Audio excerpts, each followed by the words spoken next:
یہ حوالوں کے نکالنے میں ہادی علی صاحب، ماجد صاحب، امام صاحب سب نے میرے ساتھ مدد کی تھی. یہ ان کو میں نے کہا شکریہ ادا کیا کہ بڑی جلدی حوالہ نکال دیا. تو ان کو خیال آیا کہ ہادی علی بھی سن رہا ہوگا اور دوسرے بھی جنہوں نے میری مدد کی ہے، تو یہ نہ سمجھیں کہ میں سارے کریڈٹ لے بیٹھا ہوں. تو اچھا تقویٰ سے مظاہرہ کیا. کہتے ہیں نہیں میں اکیلا نہیں ہوں، یہ ساتھی بھی ہیں ماجد صاحب، امام صاحب.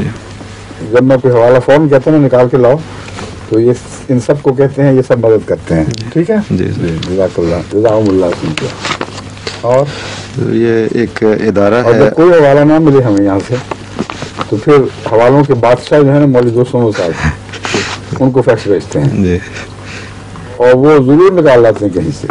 ایسا خدا کے فضل سے ان کو عبور ہے، مطالعہ بھی وسیع، اور پھر یاد رہتا ہے کہ کتاب کہاں ہے. لائبریری میں کام کرتے ہیں، اس سے یہ صورت ہو جاتی ہے. لائبریرین کو عموماً تو وہ پتہ ہے کہاں کتاب پڑھی ہوئی ہے اور کس صفحے پر وہاں اس کے اندازاً کہاں ہوگا، فوراً جا کے حوالہ نکال لیتے ہیں. اللہ تعالیٰ ان کو بھی جزائے خیر عطا فرمائے. اور وہاں بھی کوئی ان کے مددگار ہوں گے ضرور، میں جانتا ہوں.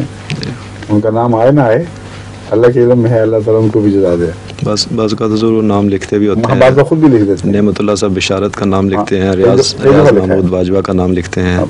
بشارت صاحب کا باجوہ صاحب کون؟ ریاض محمود باجوہ مربی ہیں. ٹھیک ہے، ان سے بھی مدد جی، ان سے بہرحال وہ خود بھی خیال رکھتے ہیں کہ صرف میں ہی دعاؤں کا حصہ دار نہ بنوں، ان سب کو بھی شریک کیا جائے. جی.